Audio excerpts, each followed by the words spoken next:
Hello, thanks for tuning in again to the Finance Leadership Podcast. It's your fortnightly focus on the latest information and news about the Finance Leadership Programme, pathway to your CGMA designation. It's produced by AICPA, together as the Association of International Certified Professional Accountants. You can find out more at aicpa.org and cimaglobal.com. I'm Kevin Gormley, and I'm sure you're familiar with my voice at this stage, but we have a guest today, a colleague of mine at the Association, Amy Scott, and we're here today to talk about scheduling your case study exam. So we're really here to give some insight into how to do it, pitfalls, learn about the actual case study scheduling and things that students need to be aware of when doing so to make this as smooth an experience as possible.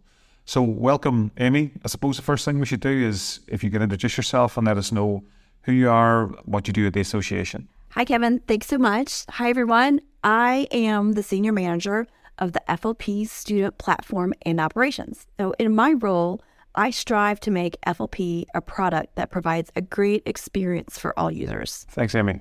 As I said, we're here to talk about the case studies.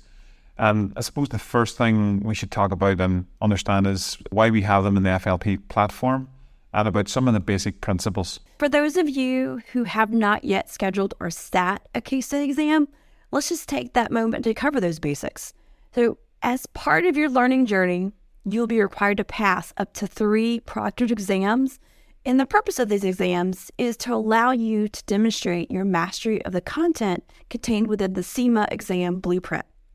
So these case study exams are scenario-based, and they're going to require your input via open text responses. So what this means is that these are not multiple choice questions. These are not drag and drop questions. They're just real-world responses to real-world scenarios. And by the way, these case study exams, they last for 3 hours. Yeah, so you mean it's fair to say in terms of the scenarios, what we're trying to do with the case study exam is get a student used to exploring a lot of information relevant to a scenario and then to articulate a message and justify and reason a solution to a problem, which you can't really do with any other type of examination or assessment model. So it's very much geared towards a day in the life of. So you're assuming the role of someone, you're presented with a problem, there's usually a twist or a trigger, and then what you have to do is provide an answer, a solution to the problem. So if I am a student on the Finance Leadership Programme and I want to take one of these case studies, I feel ready, what's the process and how do you schedule one of them exams? One of the benefits of being an FLP student is that you can actually schedule your exam sitting from the dashboard of your FLP. And as an FLP student, you also have a few advantages regarding your exam scheduling. So let's talk about those. So if you are a subscriber to either the FLP Plus or FLP Premium subscription options, you receive 2 exam credits for each case study that you need to sit. So what this means is that you don't need to make any additional purchase to sit for your exam. Also, as an active FLP student, you can immediately schedule your case study exam for the level that you are currently studying. In comparison, non-FLP students are required to pass or have exemptions for the 3 objective tests on the current level of study before they are eligible to schedule your case study exam. So what this means is that you are actually able to schedule your exam earlier. And how this benefits you is you're going to be more likely to be able to secure your preferred test center location before it books up. You're also going to be more likely to secure your preferred date and time before that books up. And also, just getting that exam scheduled is a motivating goalpost to have you continue to work towards and work through your studies. So I do want to point out, because you can schedule your exam early before you've completed your required learning, if you don't have your required learning complete 2 weeks before the start of your exam window, your exam sitting will be canceled. So this will preserve your exam credit for use at a later time when you have completed all the required learning. And Amy, just to clarify, so 2 exam credits for each level. So just a scenario I would have got asked in the past and continue to be asked by some students is say I have a 1 or 2 year subscription, is it possible for me to avail of up to 6 exam credits over that 1 or 2 year period? That's exactly right. So if you are able to get through and schedule for 3 different exams, so let's say operational, management, and strategic, you would have 2 exam credits available to you for each one. So if you scheduled and sat your first operational case study exam, maybe didn't pass it that time around, you could reschedule for your second sitting using your second operational case study exam credit. And the same scenario applies for the 2 exam credits you have available for your management case study exam, as well as the 2 exam credits that you have available for your strategic case study exam. Obviously, that offers fantastic value for students where they can avail of up to 6, but obviously we would all be hoping that no one needs the full 6 if they were to complete the 3 levels they pass each time, first time, but obviously that's not always possible for some students. So good to know that point. I think it's an important point, and it's a recurring message and question we get asked. Okay, so I'm decided to take my case study exam. Where do I take that exam? Yeah, so you have choices where you can sit your exam. First of all, you can either sit your exam at any Pearson Vue test center close to you, or you can sit your exam remotely at home. So I do want to point out, if you do test at home, there are certain requirements that need to be made. For example, you do need to be in a walled room with a door that can close, and the door must be closed. And the room must be distraction-free, and no one else is permitted in the room while you are testing.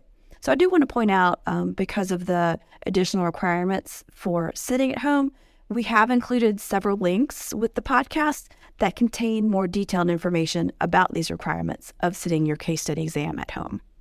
Is there any behaviours or terms and conditions, pitfalls of taking an exam, particularly at home? Because obviously you're subject to reliable network, quiet room, and the hope that no neighbours, family, friends, pets barge into that room whilst taking the exam. So maybe step us through all the things to be aware of. Let's talk about that, because although you can test online, there are absolutely some reasons why scheduling at a test center is preferable, if possible. So a couple things. So at home, you will absolutely need a steady and uninterrupted internet connection for an extended period. So remember, this test lasts for 3 hours. So an uninterrupted internet connection will absolutely be guaranteed in the test center. Let's also talk some more about the internet connection. At home, your internet connection, you need to consider your upload speed and your download speed.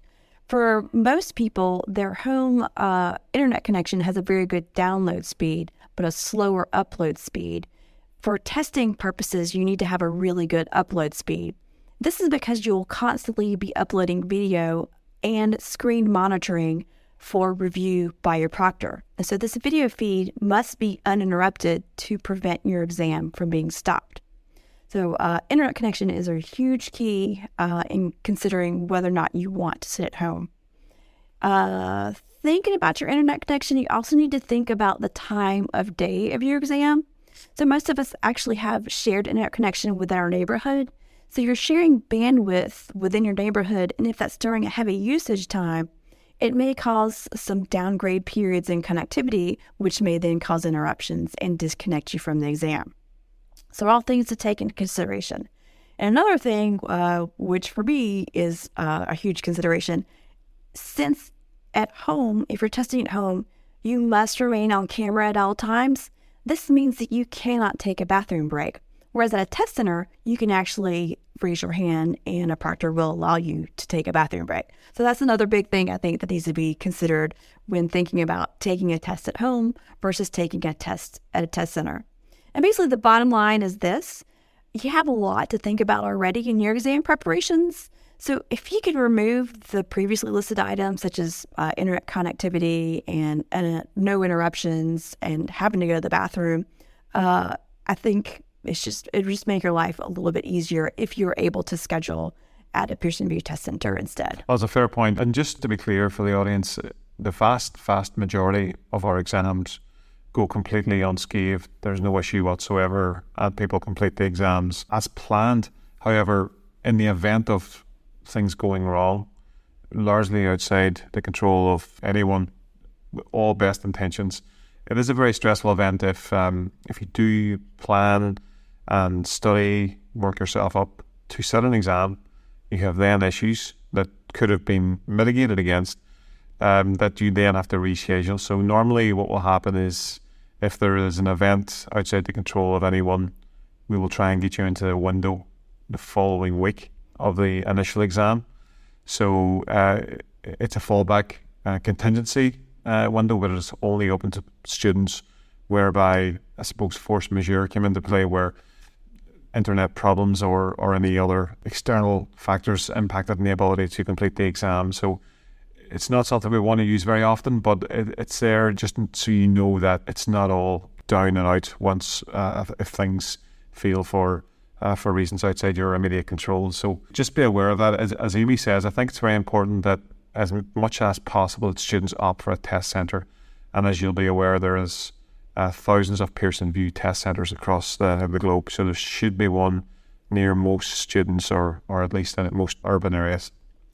Okay, so Amy, in the event of things going wrong during your case study and your exam gets stopped, who do you contact? There's a couple of levels of things that could potentially go wrong. So if you still have an online connection, you may contact the invigilator through the chat box. There's also a raise hand button that you can use to get the attention of the invigilator. And then they can work with you through whatever issues that you're having. Now, on the other hand, if you're disconnected, the invigilator will contact you on your mobile phone. So I want to point out, this is the only time that you can use your mobile phone during the exam, is if you've lost connectivity and your phone rings and it's your invigilator. Pick up the phone, talk to them. They're going to work with you to try to work out the issues to get your test restarted again. However, if you are unable to resolve the issues and complete the exam, you can still contact CIMA for what we call the special considerations to reschedule. So I want to point out, you do need to contact CIMA immediately for resolution because we can try to get you rescheduled in for that following week that Kevin had mentioned. So I'll have a link to the special considerations included with the podcast in case you need to use that link sometime in the future. Yeah, that's an important point, Amy. If things do go wrong and you have a problem, don't wait about for a week or two to report that issue to CIMA. A couple of things first, actually. Make sure you get speaking to an invigilator and get a case reference. So they will normally give you a case reference if there is an issue with your exam. And then obviously they will record that on their side, but also you need to submit that as an issue on your side. So at least you've raised the issue and everyone's aware whilst they investigate trying to get you into a contingency window or investigate what went wrong. So make sure you take action immediately and raise that with CIMA. Okay, so exam finished. When will you hear how you performed and i.e. obviously the results? Yeah, so exam results, the big day. Exam results will be posted around 6 weeks after your exam. So we've got a link in the podcast to the current exam schedule. So what will happen is you'll receive an email when the exam results are available.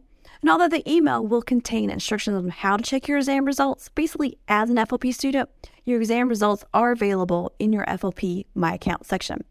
And I do want to point out that you will always be able to review your exam results through your FLP My Account, even if you don't have an active subscription. So if your FLP subscription has lapsed in that 6-week time period, you can still log into your FLP and visit your My Account and view your exam results.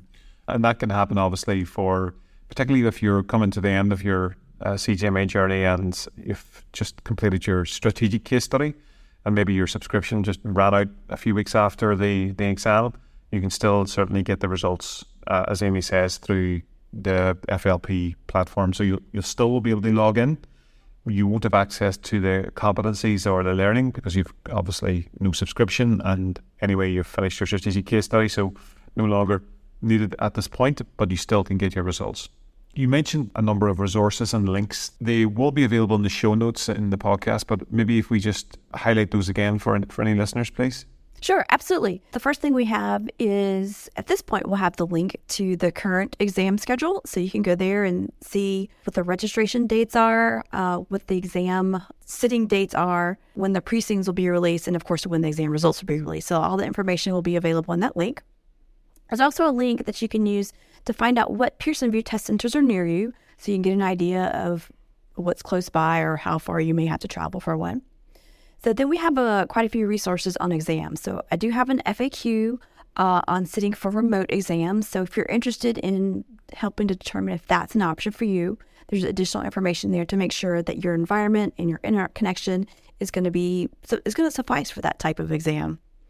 We also have a video outlining what to do if you experience problems with your online exam. Because again, as we mentioned before, exams are stressful. And if you do have a problem, there's just additional information on outlining, here's what you do if you have issues with that, which is going to lead you to the link to, as we mentioned before, the special considerations process. If your online exam is disconnected and is unable to be restarted, there's a link to applying for the special considerations process to get that exam rescheduled.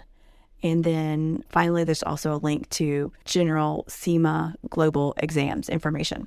Great. So as I said, they're all available in the show notes, and some of them are definitely worth a watch or listen because they are very, very pertinent to setting your case study. The more you know, the more prepared you can be and make the right decisions for your own particular circumstances. Thank you very much for your time today and your input. Very useful for our students. And for those prospective students that may be considering FLP or the CGMA designation. As I say, the show notes have all the links and all the information that we've mentioned today. To view them, just click on the episode's info icon in the podcast app on your smartphone or tablet, or open the episode in your computer's web browser. You'll find everything you need right there. For more information on FLP, go to enroll.cgma.org. Thanks again to Amy, and of course, thank you for listening. If you know a friend or colleague who would find this podcast useful, feel free to share with your network on the podcast app. That's it for now. Keep an eye out for the next podcast in 2 weeks. Thanks very much for listening. Have a good day.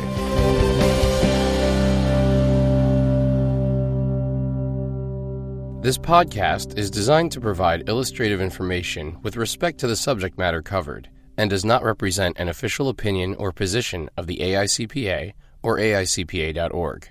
It is provided with the understanding that the AICPA and AICPA.org are not engaged in offering legal, accounting, or other professional service.